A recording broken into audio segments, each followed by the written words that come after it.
Yeah, hi everyone. Thanks very much for joining. I'm Jake, PPC executive at Common Ground. So today I want to talk to you about how you can improve conversion visibility, specifically through the implementation of consent mode, enhanced conversions, and customer match lists. So the things I'm going to cover, so changes to Google's consent mode, switching Google consent mode, enhanced conversions, and customer match lists in that order, with a few more slides in between each. So Google consent mode.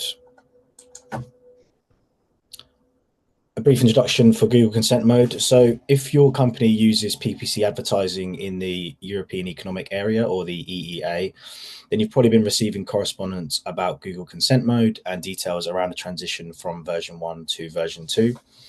For those using things like Google Tag Manager, Analytics, or Google Ads, consent mode from Google adjusts tracking data and cookies based on what data a web user has consented to be shared. So firstly, I guess a brief introduction of the advertising landscape generally would be helpful. With the advent of privacy laws like GDPR and the e-privacy directive, content management and privacy protection for web users has become increasingly important in the digital marketing space. Businesses now require explicit consent from users about what personal data they collect from them, and it is now a common legal requirement to protect web user privacy whenever they are online. It facilitates and improving the online journey for web visitors, and overall it increases transparency surrounding what personal data can be shared and where or how it can be used. But it also helps businesses too. The introduction of processual improvements like Google consent mode means that if users do share their data, companies can target them with ads that are highly personalized in nature and are therefore more likely to be engaging and engaged with. So in practice, how does consent mode benefit businesses? Well, it allows them to configure their Google Ads and Analytics to track specific information based on a web user's consent status. If users have provided this consent for both tracking and personalization, then it greatly helps when it comes to campaign setup, such as retargeting. Consenting to these two preferences are key for tailoring your ads, and if this consent hasn't taken place, Google tags will be limited in both the collection of data in analytics and the personalization of digital marketing in the way of adverts. So what is Google Consent Mode version 1?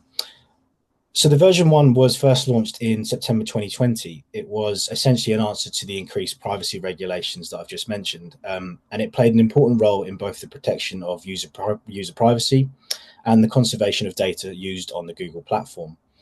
Version 1 requires user consent for tracking and personalized advertising. It is little more than a simple yes or no consent system based on two factors, which are analytics storage and ad storage. So what does this mean? So as the name suggests, analytics storage is asking web user content for their data to be stored for use and monitored in analytics. Ad storage, on the other hand, asks users for their consent for data to be stored for advertising purposes. So quite simply, if a user consents, then Google passes this data from consenting users to the relevant platforms. If they don't, then no data is transferred. Now, this two-part consent system is fairly basic. Users either do or they don't consent, and there isn't any middle ground or specificity when it comes to adjusting what data you want to be shared.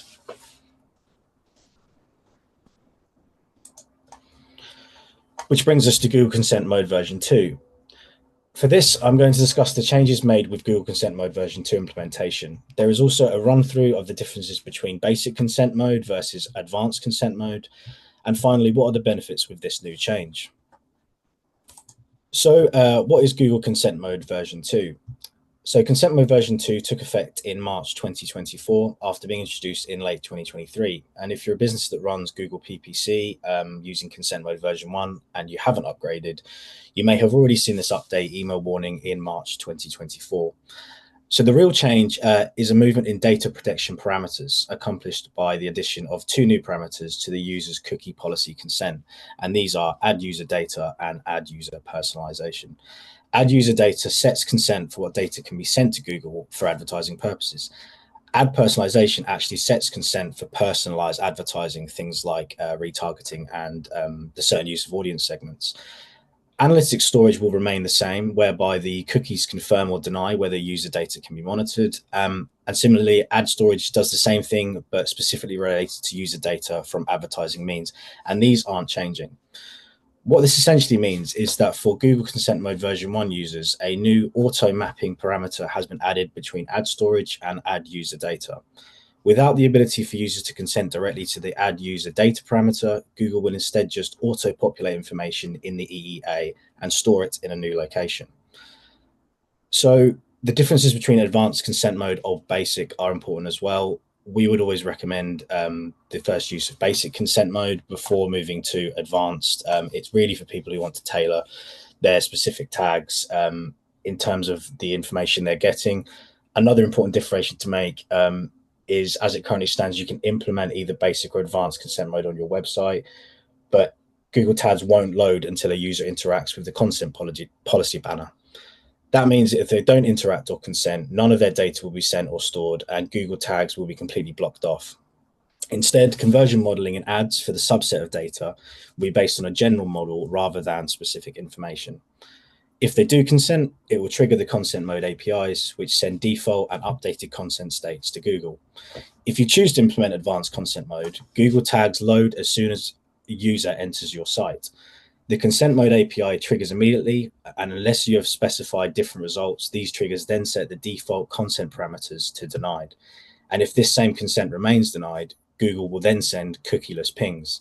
This therefore relies on the user to interact with the banner to update the status accordingly. And if they do consent, Google Tags I've mentioned are permitted to send full data information to your accounts.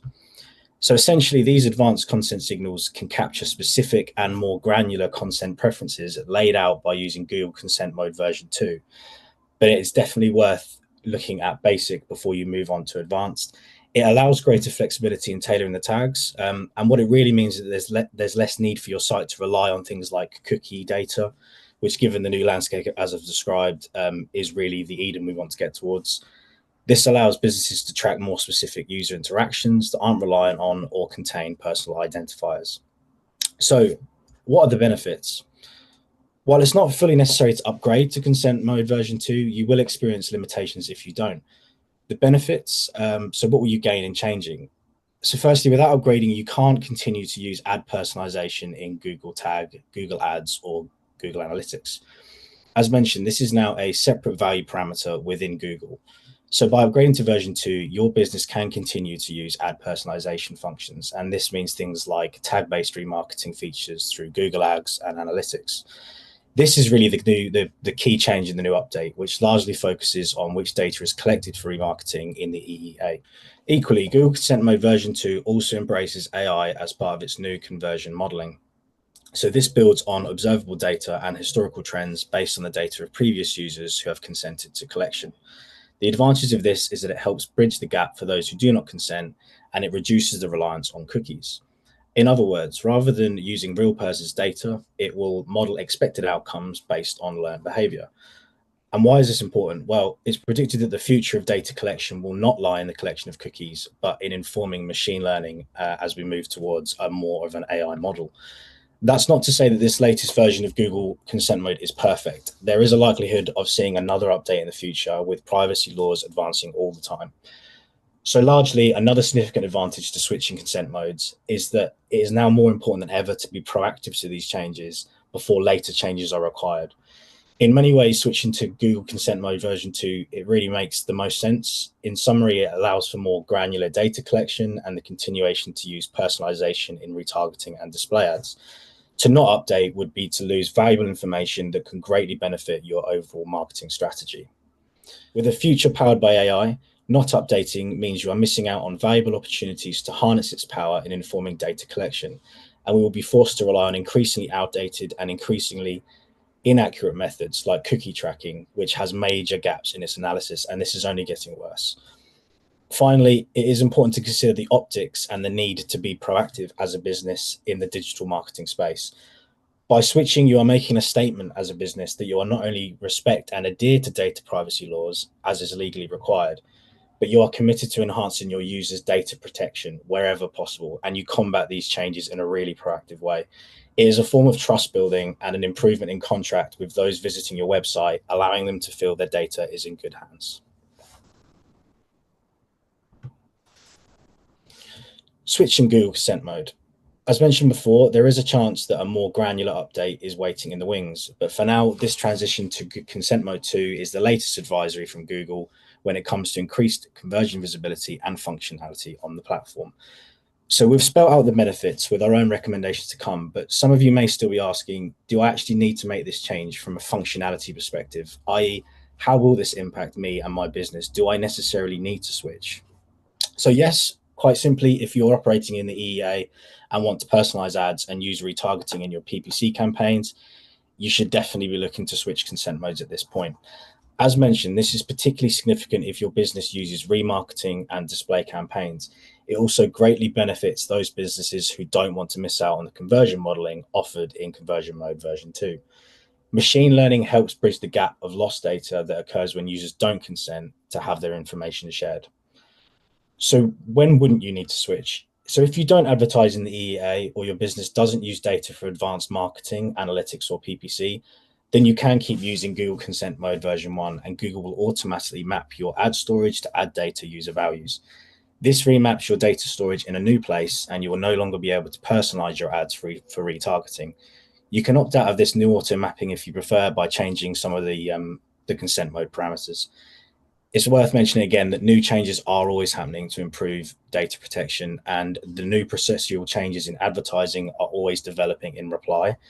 While the changes mentioned in the webinar may not currently impact some businesses, and you might not feel from a functionality perspective that you necessarily need to switch, that's not to say they won't change again in future, and developments are always changing on the horizon as well. So what would we at Common Ground recommend? So in essence, how Google collects data isn't changing, it's just gaining additional parameters. Your existing consent mode implementation will continue to work as expected. It just won't be able to share the same level of data information with businesses as it previously did. For those that are using ad personalization or retargeting features in Google Ads, GA4, or GMP, which is the Google marketing platform, we feel updating to Google Consent Mode version 2 is a necessity. As of March 2024, updating your consent mode has become paramount for businesses, particularly those relying on advertising or PPC ads. If you don't meet Google's standards for compliance, it simply won't send you any user information, affecting your ability to create effective ad campaigns, thus impacting your return on investment. The short of it is, if consent mode is not updated, you will lose valuable data information for advertising, and we all know data from an advertising perspective is power. You will cripple any future strategy by not taking advantage of the new modeling data, and we predict this will be a hugely instrumental thing in the future for campaign growth and campaign creation. That means there is no machine learning model that helps piece together gaps in data collection for better conversion path tracking and analysis as well. With less and less reliance on cookies in the digital landscape, you risk being left behind if you don't implement modeling accordingly. And in its place, users become more and more wary about sharing their data with every website they visit, which means two things are happening at the same time. Luckily, if you're already using a Google certified consent management platform, or a CMP, or a CMS, which is a consent management system, your provider will automatically update your consent mode to the latest version. Otherwise, you will need to do the implementation and consent mode switching yourself. So more on the switching. Firstly, how do you check your consent mode? What you're looking for is this box on the left-hand side, and it depends on whether you're using the old or the new design mode of where to find it. For the old Google Ads interface design, which you're looking at here, you would go to Tools and Settings in the top bar, to Conversions under Measurements, and then to Summary. From there, you can then switch the banner from Conversion Goals to Diagnostics, and at the bottom, you should see this box on the bottom right-hand side that confirms your consent mode is active. In terms of the new design, the same confirmation can be seen under Goals on the left, and then under Conversions, Summary, and again Diagnostics. So unfortunately, there is no way currently of seeing what consent mode you're on in the Google interface. For that, you require Tag Manager to see what consent parameters are firing and available to fire when web users accept both the performance and analytics consent for personalized advertising. When running through how to switch it next, it should highlight where to look for the parameters included for either consent mode. And from this, you'll be able to see what consent mode you are currently on, if any. There are more advanced ways of finding out, but the simplest way is simply using Tag Manager. Here you can see what consent parameters are firing and available to fire when web users accept both the performance and analytics consent in the consent banner. So how do you switch? Here you can see what to expect with the new parameters, clearly telling us that this account has the appropriate default stage at denied, with all parameters old and new adhering to this. On user acceptance of consent, these have all then moved to granted, permitting us to gain full visibility. So in terms of switching, for sheer reliability and speed purposes, this can be orchestrated by most third-party companies that manage adherence to user data protection on your website and are generally in charge of things like your cookie policy and the setup of cookie banners. So for these businesses, it's unlikely you'll need to do anything. Your provider should do it for you. In the first instance, a Google certified consent management platform, or CMP, is the way to go. They are more than likely to automatically update your consent mode to the latest version, but you can also use things like CMP's templates in Google Tag Manager, which is the method we will focus on now. Outside of this, you would need to take care of the update yourself via a custom template. This is a fairly easy process for someone like a web developer to do, and you can implement this using Google Tag Manager or just simply Google Tags. So assuming you're already using Google Consent Mode version 1, you need to change the default behavior of your tags, or if you aren't, you will need to put these in place. What this essentially means is updating the consent status from denied to granted and linking with the cookie banner. Another reason why CMP utilization is so useful is that they will probably have already introduced their own cookie banners on your site, and these can be linked really easily for that reason. For Tag Manager and G-Tag setup outside of CMPs, your aim is to set new default and updated content states for the same steps used in the G-Tag setup. For a more comprehensive guide on consent mode tagging and how to switch, I will put a link at the end of the webinar. I will also create a link on how to use like advanced consent mode tags, but for now we're just focusing on basic. So it differs slightly depending on what templates you use. However, we are going to look at doing this using a cookie information template. You might have heard of other providers such as CookieBot. There are other alternatives out there. To be a consent mode partner or consent management system, you need to be certified by Google.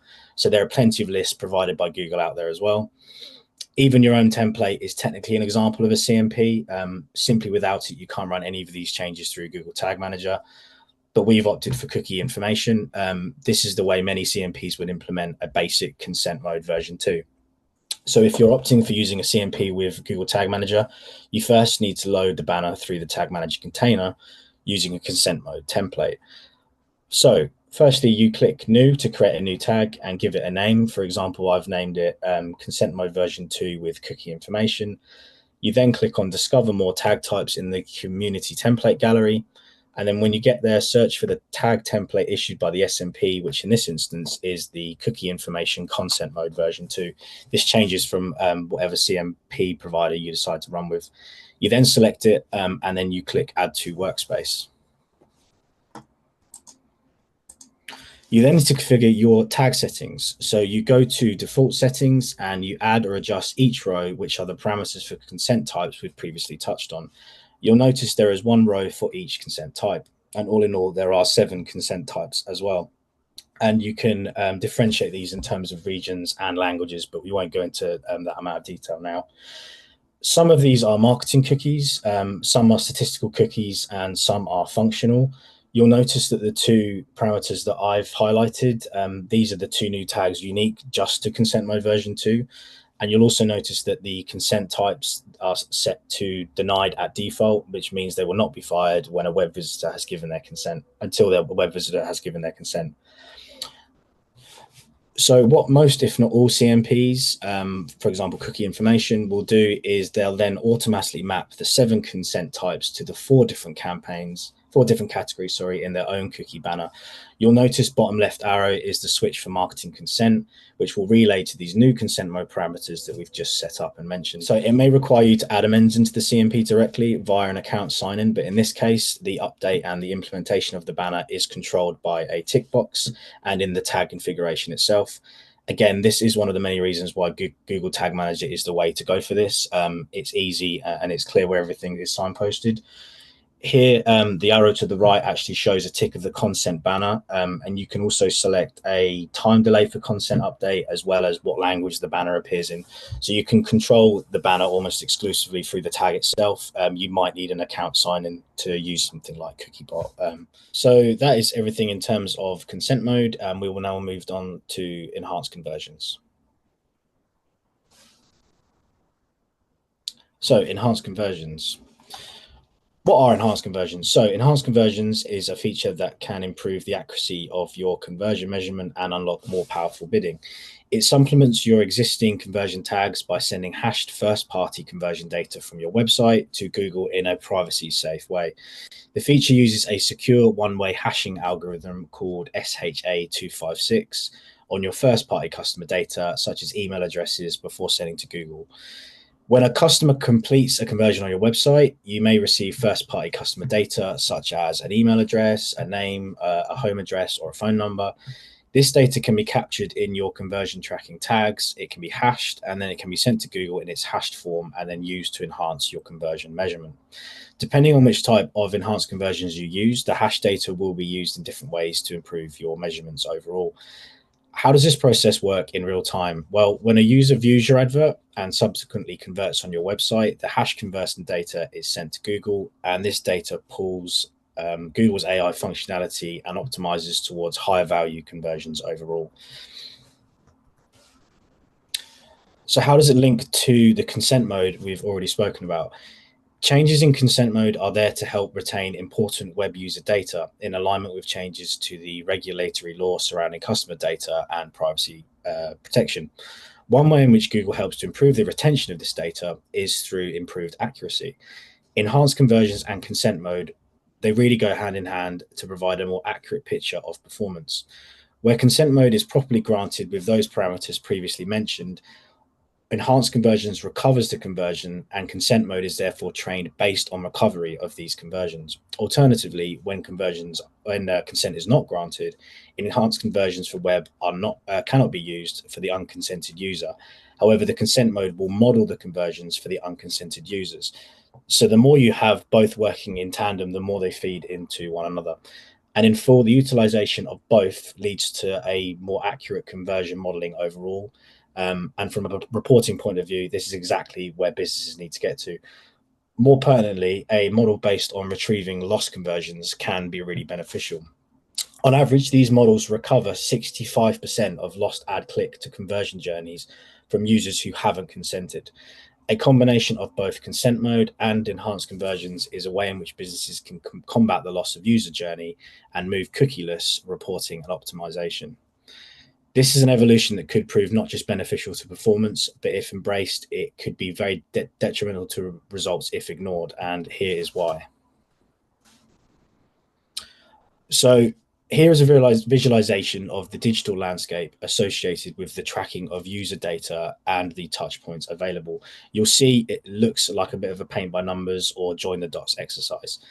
So A is an image illustrating customer touch points based on cookie data with the optional accept or deny consenting. And this has been placed for several years. As you can see, the touch points available to us and the visualizing of the online user journey is not perfect, but keen eyes should still be able to make out a club and a pack of cards or a tree. B shows the state of play where we currently are, and this shows a depletion of these touch points.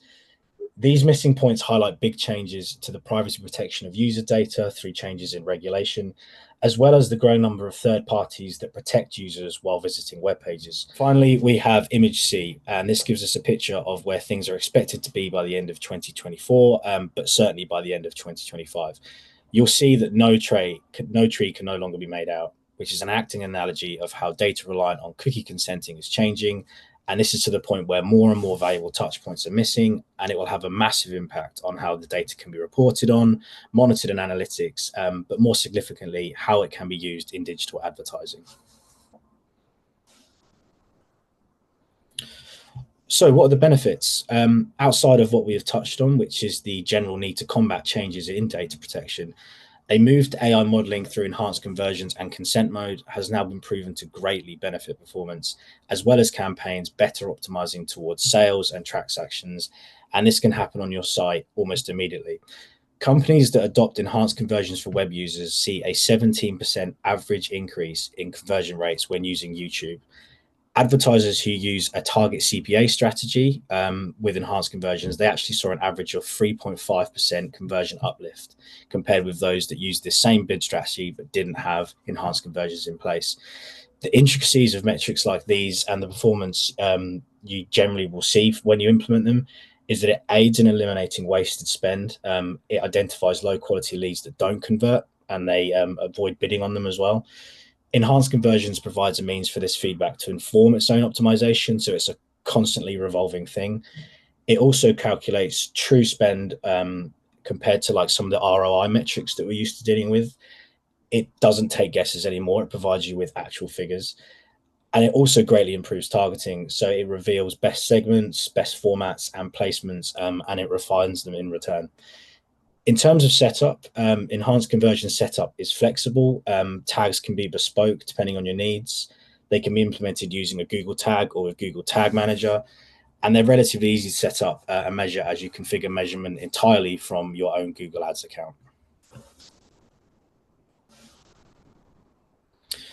So how do you set it up? In this first instance, you should always implement with the help of the Google tagging team, which can guide you through steps in real time. It may be worth reaching out to your dedicated Google representative for your Google account. Alternatively, if you did want to simplify the way you implement enhanced conversions, or you need any added support beyond the tag team, you can always work with some of the third-party partners that are out there, many of which I've already mentioned. To set up enhanced conversions for online tracking purposes, you can do so in 3 ways. You have Google Tag Manager, you have the Google Tag, and you have Google Ads API.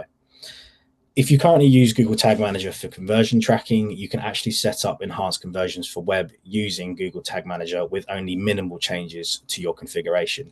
And this is equally true if your conversion tracking is currently implemented using the Google Tag.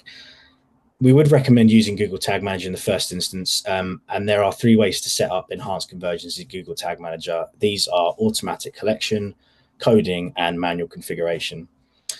Automatic collection is a method that allows the tag to automatically detect user-provided data on the page, and is by far the quickest and the easiest setup method.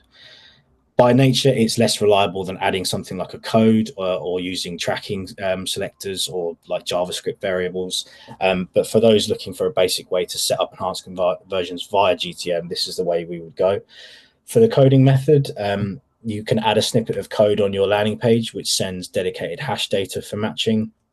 One of the benefits of this method is that it improves the accuracy and it ensures that you send data in the appropriate format whenever the tag fires for each conversion. Finally, if you opt for manual configuration, then this requires the setup of CSS selectors. It's definitely more of a web development job, this one. The use of JavaScript variables on your page contain relevant data from users and then send them directly to site. So for the purposes of this webinar, we are going to focus on the Google Tag Manager option and the setup using automatic collection, which, as mentioned, this is the easiest and the quickest setup method, and one that we at Common Ground would definitely recommend. So for automatic collection, you can set up automatic enhanced conversions in 2 different ways: standard or using the user provided data event tag. The difference in these methods is that you would use standard automatic enhanced conversions when user data like emails, phone numbers, or addresses are available on the page where the conversion event happens. Using the user provided data event tag, if this information isn't available, let's say somebody has converted, but they previously put in their information on the last screen, this is when you would use that specific tag. But we're going to focus on standard with user provider data event tag, not too dissimilar in its process. And it's more than likely that standard is the way you'll go with most people tracking conversions at real time when user data is left. So before you do anything, you'll need to turn on enhanced conversions in your Google interface. So just as seen before, sign into your Google Ads account. In the upper right corner, you can click on Tools and Settings, and in the Measurement section, you select Conversions. For the new design, which is the screenshot here, you can click on Goals on the left. So after selecting which tag you would like to enable enhanced conversions for, in this case, we've chosen tags for purchase. You click on the enhanced conversion sections, and then you check the box next to turn on enhanced conversions. You click agree to the compliance statement, and then you select tag or Google Tag Manager, and you click next. Now, to complete automatic setup in Google Tag Manager, you have to wait 5 days after signing the terms of use in your Google Ads account. Once this period has passed, you can sign into your Google Tag Manager account and you can implement. You open the tags tab and you select the Google Ads conversion tracking tag for which you want to implement enhanced conversions. So you make sure the conversion ID and the conversion label for the tag and for the Google Ads conversion tracking match. And then next you check the box to include user provided data from your website, which is the top arrow there. And then you select the new variable from the drop-down list, which is the second arrow. Now with that new variable, you can now select automatic collection. You click save for the variable, you save the tag, and that is you done. Remember, these steps must be repeated for each conversion action for which you want to set up enhanced conversions. And also remember, there are other ways in which you can implement via Tag Manager, which you can see in those two final options below the bottom red arrow. These are manual configuration and coding. I will now move on to customer match lists. So customer match lists. What are customer match lists? So in line with Google's focus area of interoperability, simplification, and move to AI, Google has created Customer Match. Customer Match lets you use your online and offline data to reach and re-engage with your customers across search, the shopping tab, Gmail, YouTube, and display. Using information that your customers have shared with you, Customer Match will target ads to those customers and other customers like them. This information can inform and enhance various business goals, whether it's increasing brand awareness or driving conversions. By utilizing first-party customer data to match against Google users, Customer Match helps you reach custom segments of your existing customers. It helps you acquire new ones, and it helps you deliver tailored messages when it's most relevant to the individual user.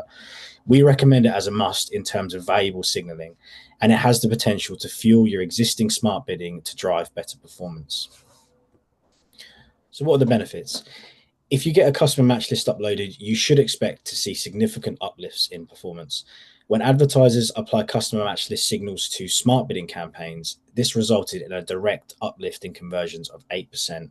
And similarly, we see a 3.6% reduction in the cost per click. More pertinently, we see a 20% change in total CPA. Whether it's connecting your existing customers with another product or service, they might like or find new customers similar to your best customers. You can build deeper relationships with your customers as well as acquiring new ones. You can teach your existing customers with special offers and a different form of messaging. You can be more reactive in terms of switching on dormant customers. The biggest advantage is that as we move towards a cookieless world, the use of Customer Match will continue to enable you to reach your most valuable users, and it can be a really important tool in the way that you manage your audiences without relying on traditional tag-based website visitors. So a little bit about how it works. How activation works is that lists are first uploaded using hashing, which keeps it privacy safe and adheres to regulatory laws. Google then matches this data to the Google account and immediately discards it. This hash data is then used to optimize as a signal, and this informs smart bidding in the same way something like Performance Max does. The final step in functionality is that this whole process aids in new customer acquisition, and by using the customer match audiences, Google finds relevant areas of audience expansion. So how do you set it up? To get started, you create and upload a customer list data file, which includes contact information that your customers have given you. But outside of this manual process, you can still connect to third-party data sources such as Salesforce. For this webinar, we're going to focus on the file upload, and this is an option after completing the journey that we show here. So customer lists can be found in Tools, Shared Library, and Audience Manager. You then click on the plus button, which is the middle arrow there, and you'll see an option on the right for customer match or customer list, depending on which design you're using. You select this, and this is where you will upload your data file as one of 3 options. In terms of file preparation, your data file should be well structured, it should be clean, and should make sure it includes relevant information like email addresses or the phone numbers for your customers.